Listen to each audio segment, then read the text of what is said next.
નમસ્કાર, ઉજાસ ટીવીમાં હું પંકજ આપનું સ્વાગત કરું છું। આજના તારીખ 7મી મે અને ગુરુવારના અમેરિકાના મુખ્ય સમાચાર જોઈએ તો અમેરિકાના સ્ટોરમાં કરિયાણાની વસ્તુ કે કોઈ ગ્રોસરી લેવા જતા પહેલા સાવધાન થઈ જવાની જરૂર છે, કારણ કે સ્ટોર દ્વારા ડાયનેમિક પ્રાઇસિંગ રાખવામાં આવે છે, જેના કારણે ધોળા દિવસે પણ છેતરપિંડી થતી હોવાથી મેરીલેન્ડ રાજ્ય દ્વારા એક ઐતિહાસિક નિર્ણય લેવાયો છે, જેની આગામી સમયમાં સમગ્ર અમેરિકા પર અસર થાય તો નવાય નહીં। આ ઉપરાંતના સમાચારમાં જોઈએ તો અમેરિકાના પેન્સિલ્વેનિયા ખાતે એક કન્સ્ટ્રક્શન સાઇટ પર દરોડા કરવામાં આવ્યા હતા।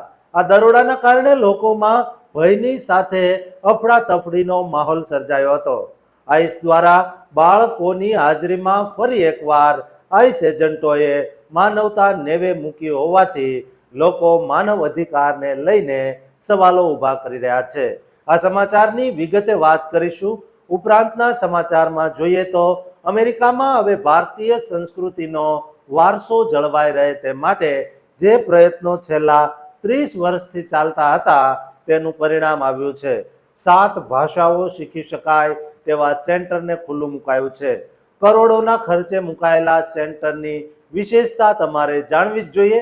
તેની તમામ બાબતો અને વિગતો વિગતવાર શેર કરીશું। તો ચાલો તમામ સમાચાર જોઈએ વિસ્તારથી। કલ્પના કરો કે તમે અને તમારો મિત્ર એક જ દુકાનેથી એક જ વસ્તુ ખરીદો છો, પણ તમારી પાસે રહેલા ફોન કે તમારા ઘરના લોકેશનને કારણે તમારે વધુ પૈસા ચૂકવવા પડે છે। શું તમારી અંગત માહિતીનો ઉપયોગ કરીને તમારી જ છેતરપિંડી કરવામાં આવી રહી છે? એઆઈ અને અલ્ગોરિધમના આ જાળ હવે તમારા ખિસ્સા પર સીધો હુમલો કરી રહી છે, પણ મેરીલેન્ડના આ ક્રાંતિકારી નિર્ણય પાછળનું એવું સત્ય જાણીને તમે સ્તબ્ધ થઈ જવાના છો, જે તમારી મહેનતની કમાણીને લૂંટાતી બચાવશે। અત્યારે અમેરિકાના મેરીલેન્ડ રાજ્યમાંથી એક અત્યંત મહત્વના અને ઐતિહાસિક સમાચાર સામે આવ્યા છે, જે ગ્રોસરી એટલે કે જીવન જરૂરિયાતની વસ્તુઓ ખરીદતા દરેક સામાન્ય માણસ માટે એક બહુ મોટી જીત સમાન છે। મેરીલેન્ડ અમેરિકાનું પહેલું એવું રાજ્ય બની ગયું છે જેણે ગ્રોસરી સ્ટોર્સ અને ડિલિવરી સેવાઓમાં થતી ડાયનેમિક કે સર્વેલન્સ પ્રાઇસિંગ પર સંપૂર્ણપણે પ્રતિબંધ મૂકવાનો એક સાહસિક નિર્ણય લીધો છે। આ માટે પ્રોટેક્શન ફ્રોમ પ્રેડેટરી પ્રાઇસિંગ એક્ટ એટલે કે HB 895 નામનો કાયદો લાવવામાં આવ્યો છે, જેના પર ગવર્નર વેસ મૂરે સત્તાવાર રીતે સહી કરી દીધી છે। આ કાયદો 1 ઓક્ટોબર 2026થી સમગ્ર રાજ્યમાં બહુ જ કડકાઈથી અમલી બનશે। આ કાયદાનો મુખ્ય ઉદ્દેશ્ય તે અન્યાયી અને છુપી પ્રથાને રોકવાનો છે, જેમાં મોટા ગ્રોસરી સ્ટોર્સ અને ઇન્સ્ટાકાર્ટ જેવી તૃતીય પક્ષ ડિલિવરી સેવાઓ ગ્રાહકોના અત્યંત અંગત ડેટાનો ઉપયોગ કરીને તેમના માટે અલગ અલગ કિંમતો નક્કી કરતી હતી। ઘણીવાર તમારી અગાઉની ખરીદીનો ઇતિહાસ, તમે કયા વિસ્તારમાં રહીને ઓર્ડર કરી રહ્યા છો, તમારી બ્રાઉઝિંગ હિસ્ટ્રી અને તમે કયા ડેમોગ્રાફિક્સમાં આવો છો, તે બધી જ ખાનગી માહિતીના આધારે આર્ટિફિશિયલ ઇન્ટેલિજન્સ દ્વારા તમારા માટે ભાવમાં ફેરફાર કરી દેવામાં આવતા હતા। ગવર્નર વેસ મૂરે આ આખી પ્રક્રિયાને બહુ જ કડક શબ્દોમાં પ્રાઇસ મેનિપ્યુલેશન અને એક્સપ્લોઇટેશન એટલે કે ગ્રાહકોનું સીધું શોષણ ગણાવ્યું છે। હવે આ નવા કાયદા મુજબ કોઈ પણ ગ્રોસરી સ્ટોરે પોતાની કિંમતો ઓછામાં ઓછા એક આખા બિઝનેસ દિવસ માટે સ્થિર રાખવી પડશે, એટલે કે સવારથી સાંજ સુધીમાં કોઈ ગ્રાહકની પ્રોફાઇલ જોઈને ભાવ બદલી શકાશે નહીં। આ પ્રતિબંધ ખાસ કરીને તેવા મોટા ગ્રોસરી સ્ટોર્સ પર લાગુ પડશે જે 15,000 સ્ક્વેર ફૂટ કે તેથી વધુ વિસ્તારમાં ફેલાયેલા છે। જો કે નાના સ્ટોર્સ, રેસ્ટોરન્ટ્સ અને તૈયાર ખોરાક વેચતી જગ્યાઓ પર આની અસર ઓછી જોવા મળશે, પણ મોટાભાગના પરિવારો જ્યાંથી પોતાની માસિક ખરીદી કરે છે ત્યાં હવે સંપૂર્ણ પારદર્શિતા જોવા મળશે। આ કાયદામાં એક વાત ખાસ નોંધવા જેવી છે કે જે લોયલ્ટી પ્રોગ્રામ્સ છે અથવા જે સત્તાવાર ડિસ્કાઉન્ટ અને સામાન્ય પ્રમોશન આપવામાં આવે છે તેના પર કોઈ પ્રતિબંધ નથી। એટલે કે જે ફાયદો બધા ગ્રાહકોને સમાન રીતે મળતો હોય તે ચાલુ રહેશે, પણ વ્યક્તિગત ડેટા કે સર્વેલન્સના આધારે ભાવ વધારવો કે હવે કાયદેસરનો ગુનો ગણાશે. જો કોઈ સ્ટોર કે સર્વિસ આ કાયદાનું ઉલ્લંઘન કરશે તો તેને અનફેર ટ્રેડ પ્રેક્ટિસ ગણવામાં આવશે અને ગંભીર કેસોમાં $10,000 સુધીનો મોટો દંડ પણ થઈ શકે છે. આ કાયદો લાવવા પાછળનું મુખ્ય કારણ એ છે કે છેલ્લા કેટલાક સમયથી એઆઈ અને અદ્યતન અલ્ગોરિધમ્સના વધતા ઉપયોગથી ગ્રાહકોને એક જ વસ્તુની અલગ અલગ કિંમતો દેખાતી હોવાની ફરિયાદો બહુ જ વધી ગઈ હતી અને તેનાથી બજારમાં રહેલી સમાનતાના સાવ ખતમ થઈ ગઈ હતી. મેરીલેન્ડના આ નિર્ણયને ગ્રાહક સુરક્ષા એજન્સીઓ અને સામાન્ય જનતા તરફથી બહુ જ સારો પ્રતિસાદ મળી રહ્યો છે. જોકે કન્ઝ્યુમર રિપોર્ટ્સ જેવા કેટલાક જૂથો એવું પણ કહી રહ્યા છે કે આ કાયદામાં હજુ પણ ઘણી એવી છટકબારીઓ એટલે કે લૂપ હોલ્સ છે જેના કારણે તેની અસર કદાચ મર્યાદિત રહી શકે છે. રિટેલ ઉદ્યોગે શરૂઆતમાં આ કાયદાનો બહુ મોટો વિરોધ કર્યો હતો, પણ ત્યારબાદ અમુક ટેકનિકલ સુધારા વધારા સાથે હવે વિરોધ થોડો શાંત પડ્યો છે. મેરીલેન્ડમાં વસતા હજારો ગુજરાતી અને ભારતીય પરિવારો કે જેઓ પોતે ગ્રોસરી સ્ટોર્સ કે કન્વિનિયન્સ સ્ટોર્સ ચલાવે છે અથવા તો આ ડિલિવરી સેવાઓ સાથે બિઝનેસના રૂપે જોડાયેલા છે, તેમને આ નવા નિયમો બહુ જ ઝીણવટથી સમજવા પડશે, કારણ કે 1 ઓક્ટોબર પછી જો તમારી સિસ્ટમમાં આવી કોઈ પણ ડાયનેમિક પ્રાઇસિંગ ચાલુ હશે તો તમે બહુ મોટી કાયદાકીય મુસીબતમાં મુકાઈ શકો છો. એક સામાન્ય ગ્રાહક તરીકે હવે તમને ઇન્સ્ટાકાર્ટ જેવી લોકપ્રિય એપ્સ પર વધુ સ્પષ્ટ અને સમાન કિંમતો મળશે, જેથી મધ્યમ વર્ગના પરિવારોનું બજેટ ખોરવાશે નહીં. અમેરિકાના અન્ય રાજ્યો પણ હવે મેરીલેન્ડના આ સાહસિક કદમ પર બહુ જ બારીકાઈથી નજર રાખી રહ્યા છે અને નિષ્ણાતોનું માનવું છે કે ભવિષ્યમાં આખા દેશમાં આવા કડક નિયમો આવી શકે છે જે ગ્રાહકોના હિતમાં હશે. તમારું શું માનવું છે દોસ્તો? શું સ્ટોર્સમાં આવું થતું હતું કે કેમ? તે કોમેન્ટ બોક્સમાં જરૂર લખજો અને ખરીદી કરવા જતા તમારા સગા સંબંધીઓને આ વિડીયો શેર કરજો અને ચેનલને સબસ્ક્રાઇબ કરવાનું ચૂકતા નહીં. અમેરિકાના પેન્સિલ્વેનિયા રાજ્યના પિટ્સબર્ગ શહેરમાંથી એક એવી ઘટના સામે આવી છે જેણે માનવતા અને કાયદા વચ્ચેની લડાઈને ફરી એકવાર સપાટી પર લાવી દીધી છે અને દરેક કામદારના દિલમાં ફાળ પાડી દીધી છે. પિટ્સબર્ગના નોક્સવિલે નેબરહુડમાં આવેલા માઉન્ટ ઓલિવ વિસ્તારમાં લોકો રોજની જેમ પોતાના કામમાં વ્યસ્ત હતા. સમય આશરે સવારના 8 વાગ્યાનો હતો અને ઓકાર્ડ પ્લેસ તેમજ નોક્સ એવન્યુ પરના પાર્કિંગ લોટમાં ઓકે સર્વિસ એલએલસી નામની કન્સ્ટ્રક્શન કંપનીના કામદારો પોતાની વેન્સમાં સામાન ભરીને સાઇટ પર જવાની તૈયારી કરી રહ્યા હતા. આ દરમિયાન આ parking lot hilltop community children's centre નામના ડે કેર સેન્ટરની બરાબર સામે આવેલો છે અને તે જ સમયે પેરેન્ટ્સ પોતાના નાનકડા બાળકોને ત્યાં મૂકવા માટે આવી રહ્યા હતા. પણ અચાનક સવારની એ શાંતિનો ભંગ થયો અને ફિલ્મી દ્રશ્યો જેવી અફરાતફરી મચી ગઈ. માસ્ક પહેરેલા આઈસ એજન્ટો અચાનક ગાડીઓમાં આવ્યા અને કોઈ પણ જાતની ચેતવણી વગર આ કામદારોનો પીછો કરવા લાગ્યા. સર્વેલન્સ વિડીયોમાં સ્પષ્ટ દેખાય છે કે એજન્ટોએ આ કામદારોને ચેઇસ કરીને પકડ્યા અને 6 થી 7 જેટલા કામદારોને ઢસડીને ડિટેન કરી લીધા. આખી ઘટના નાના બાળકો અને તેમના વાલીઓની નજર સામે બની રહી હતી, જેને કારણે ત્યાં ભારે અસ્વસ્થતા અને ભયનું વાતાવરણ સર્જાઈ ગયું હતું. જે બાળકો હજુ રમતગમતમાં વ્યસ્ત હતા તેમની નજર સામે જ થતી આ ધરપકડ એક કાયમી માનસિક ડર ઊભો કરી ગઈ છે. કંપનીના માલિક ઓમર મિલન, જેઓ પોતે કોલંબિયન મૂળના અમેરિકન નાગરિક છે, તેઓ તે સમયે સાઇટ પર હાજર નહોતા, પણ જ્યારે તેમણે ઓફિસના વિડીયો જોયા ત્યારે તેઓ પણ આઘાતમાં સરી પડ્યા હતા.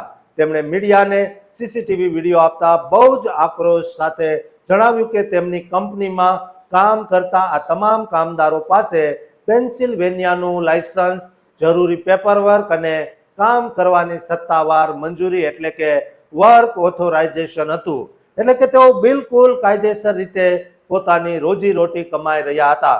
હોમર મિલને એવો પણ દાવો કર્યો છે કે કેટલાક કામદારોની ઇમિગ્રેશન પ્રોસેસ હજુ પેન્ડિંગ હતી અને ઓછામાં ઓછા એક કામદાર પાસે તો લીગલ ગ્રીન કાર્ડ પણ હતું, છતાં પણ તેમની સાથે જાણે તેઓ કોઈ મોટા આતંકી હોય તેવું વર્તન કરવામાં આવ્યું. તેમણે બહુ જ દુઃખ અને વ્યથા સાથે કહ્યું કે મને આ ગરીબ પરિવારો માટે બહુ જ ખરાબ લાગી રહ્યું છે, કારણ કે આ કામદારો વગર તેમના નિર્દોષ પરિવારો રસ્તા પર આવી જશે અને પાયમાલ થઈ જશે. તાજેતરના અપડેટ મુજબ જે 7 લોકોની ધરપકડ કરવામાં આવી હતી તેમાંથી 4 કામદારોને તો થોડા જ કલાકોમાં છોડી દેવામાં આવ્યા છે, પણ બાકીના 3 કામદારો હજુ પણ કસ્ટડીમાં છે અને તેમની કોઈ ખબર મળતી નથી. ડે કેર સેન્ટરના ટીચર કેટી મર્ફીએ આ આખી ઘટનાને અત્યંત દુઃખદ અને અરાજકતા ભરી ગણાવી છે. તેમણે ચિંતા વ્યક્ત કરી છે કે નાનકડા બાળકો પર આની શું અસર પડી હશે, કારણ કે આ બધું તેમની સામે જ બન્યું છે. પિટ્સબર્ગમાં રહેતા સ્થાનિક સમુદાયમાં અત્યારે અસુરક્ષા અને અવિશ્વાસની ભાવના બહુ વધી ગઈ છે. લોકો હવે પોતાના કામ પર જતા પણ ડરી રહ્યા છે. આ ઘટનાના વિરોધમાં અને લોકોની સુરક્ષા માટે પિટ્સબર્ગ સિટી કાઉન્સિલે હવે આઈસની આવી મનસ્વી પ્રવૃત્તિઓ પર પ્રતિબંધ મૂકવા માટે એક ખાસ બિલ પર કામ કરવાનું શરૂ કર્યું છે, જેથી કોઈ પણ સામાન્ય નાગરિક કે કામદાર સાથે આવો અન્યાય ન થાય. અત્યાર સુધી આઈસ તરફથી આ રેડ અંગે કોઈ સત્તાવાર વિગતો કે સ્પષ્ટતા કરવામાં આવી નથી, પણ આ ઘટના અમેરિકામાં વર્તમાન સરકાર હેઠળ વધતી જતી ઇમિગ્રેશન કડકાઈનો એક બહુ મોટો ભાગ માનવામાં આવે છે. ખાસ કરીને કન્સ્ટ્રક્શન, રૂફિંગ અને ગટર સાફ કરવા જેવા ક્ષેત્રોમાં કામ કરતા ઇમિગ્રન્ટ્સ પર આવા ઓપરેશન હવે રોજના બની રહ્યા છે, જે ખરેખર માનવ અધિકારો પર સવાલ ઊભા કરે છે. દોસ્તો, ગુજરાતીઓએ ખાસ અત્યારે સાવધાન થવાની જરૂર હોવાથી તેમને આ વિડીયો શેર કરજો અને આ ચેનલને સબસ્ક્રાઇબ કરવાનું ચૂકતા નહીં. શું વિદેશની ધરતી પર આપણો ભવ્ય સાંસ્કૃતિક વારસો સચવાઈ શકશે? 30 વર્ષના અથાગ પરિશ્રમ અને કરોડોના રોકાણ પાછળ છુપાયેલું એવું આત્મીય સત્ય જાણીને તમે ગર્વથી ભરાઈ જશો, જે દરેક ભારતીય માટે એક વિજય ઉત્સવ સમાન છે. અત્યારે અમેરિકાના પેન્સિલ્વેનિયા રાજ્યના ચેલફોન્ટ વિસ્તારમાં વસતા હજારો ભારતીય અને ખાસ કરીને આપણા ગુજરાતી પરિવારો માટે એક અત્યંત ગૌરવશાળી અને ઐતિહાસિક સમાચાર સામે આવ્યા છે, જેણે સાબિત કરી દીધું છે કે જો મનમાં દ્રઢ સંકલ્પ હોય તો વિદેશની ધરતી પર પણ આપણે આપણી મૂળિયાને મજબૂત રાખી શકીએ છીએ. અહીં 1612 કાઉન્ટી લાઇન રોડ પર આવેલા ભારતીય મંદિર અને સાંસ્કૃતિક કેન્દ્રના સંકુલમાં $8.5 મિલિયન એટલે કે આશરે 71 કરોડ રૂપિયાના જંગી ખર્ચે તૈયાર થયેલા ભારતીય લર્નિંગ સેન્ટરનું પ્રથમ અઠવાડિયામાં ભવ્ય ઉદ્ઘાટન કરવામાં આવ્યું. આ માત્ર એક ઇમારત નથી, પણ 3 દાયકાના અથાગ પરિશ્રમ અને સમર્પણનું જીવતું જાગતું પ્રતીક છે. આ આખા પ્રોજેક્ટની શરૂઆત વર્ષ 1999માં થઈ હતી, જ્યારે શ્રી નંદ તોડી જેવો આ સંસ્થાના સ્થાપક અને પ્રમુખ છે, તેમણે એક નાનકડા જૂથ સાથે મળીને એક પવિત્ર વિઝન જોયું હતું કે અમેરિકામાં જન્મતા અને મોટા થતા આપણા બાળકો પોતાની સંસ્કૃતિ અને ભાષાના મૂળિયામાંથી ક્યારેય વંચિત ન રહી જાય. તે સમયે કોઈએ કલ્પના પણ નહોતી કરી કે એક નાનકડું વિચાર બીજ આજે આટલા ભવ્ય વટવૃક્ષમાં ફેરવાઈ જશે. આ વિઝનને હકીકતમાં બદલવા માટે સેંકડો વોલન્ટિયર્સ, હજારો ડોનર્સ અને આખા ભારતીય સમાજે 30 વર્ષ સુધી જે મહેનત કરી છે, તેની સફળતા આજે આ ભવનના કણે કણમાં વર્તાય છે. રિબન કટિંગ સમારોહમાં અમેરિકાના કોંગ્રેસમેન બ્રાયન ફિટ્ઝપેટ્રિક અને મોન્ટગોમરી કાઉન્ટીના કમિશનર નીલ મખીજા સહિતના અનેક ઉચ્ચ અધિકારીઓ અને રાજ્યના પ્રતિનિધિઓ હાજર રહ્યા હતા. આ પ્રસંગે 300થી વધુ કોમ્યુનિટી લીડર્સ અને પરિવારોની હાજરીમાં વાતાવરણ એકદમ ભક્તિમય અને સાંસ્કૃતિક બની ગયું હતું. આ કોઈ સામાન્ય પ્રસંગ નહોતો દોસ્તો, કારણ કે સેન્ટરને યુએસ કોંગ્રેસના સત્તાવાર રેકોર્ડમાં પણ સ્થાન આપવામાં આવ્યું છે, જે અમેરિકામાં વસતા ભારતીય ડાયસ્પોરા માટે બહુ જ મોટી અને ઐતિહાસિક સિદ્ધિ ગણાય છે. કોંગ્રેસમેન ફિટ્ઝપેટ્રિકે આ સંસ્થાના અમેરિકન સમાજમાં રહેલા મહત્વ પર ભાર મૂકતા જણાવ્યું હતું કે આ સાંસ્કૃતિક કેન્દ્ર અમેરિકાની વિવિધતામાં એક સુંદર ઘરેણા સમાન છે અને તે ભવિષ્યની પેઢીઓને જોડવાનું કામ કરશે. કમિશનર નીલ મખીજાએ પણ પરિવારોને આ રીતે એકતાના તાંતણે બાંધવાની અને પોતાના વારસાને જાળવવાની આ અનોખી પહેલની બહુ જ પ્રશંસા કરી હતી.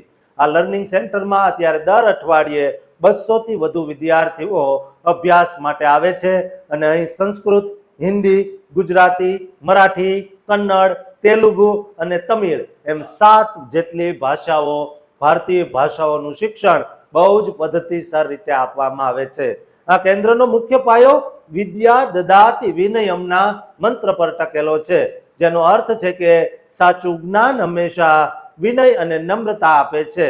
તે જ વાત અહીં બાળકોના ચારિત્ર્યમાં ઉતારવામાં આવે છે. અહીં માત્ર પુસ્તકીય જ્ઞાન નહીં, પણ ભારતીય તહેવારોની ઉજવણી, વિવિધ સાંસ્કૃતિક કાર્યક્રમો અને સંસ્કારોનું સિંચન કરીને બાળકોના સમગ્ર વ્યક્તિત્વનો વિકાસ કરવામાં આવે છે. આ સેન્ટરને લોકો પ્રેમથી હોમ અવે ફ્રોમ હોમ તરીકે વર્ણવે છે, એટલે કે ઘરથી હજારો માઇલ દૂર પોતાનું એક નાનકડું ભારત, જ્યાં બાળકોને પોતાના મૂળિયા સમજવાની અને તેના પર ગર્વ વ્યક્ત કરવાની તક મળે છે.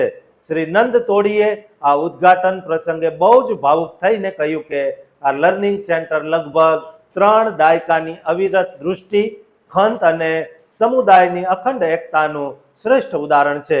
અમેરિકા જ્યારે વર્ષ 2026માં પોતાની 250મી વર્ષગાંઠ એટલે કે સેમી સેન્ટેનિયલની ઉજવણીની તૈયારી કરી રહ્યું છે, ત્યારે એક ઇમિગ્રન્ટ કોમ્યુનિટી દ્વારા શિક્ષણ અને સંસ્કૃતિના ક્ષેત્રમાં કરવામાં આવેલું આ 71 કરોડનું રોકાણ એક બહુ મોટું ચિહ્ન સાબિત થશે.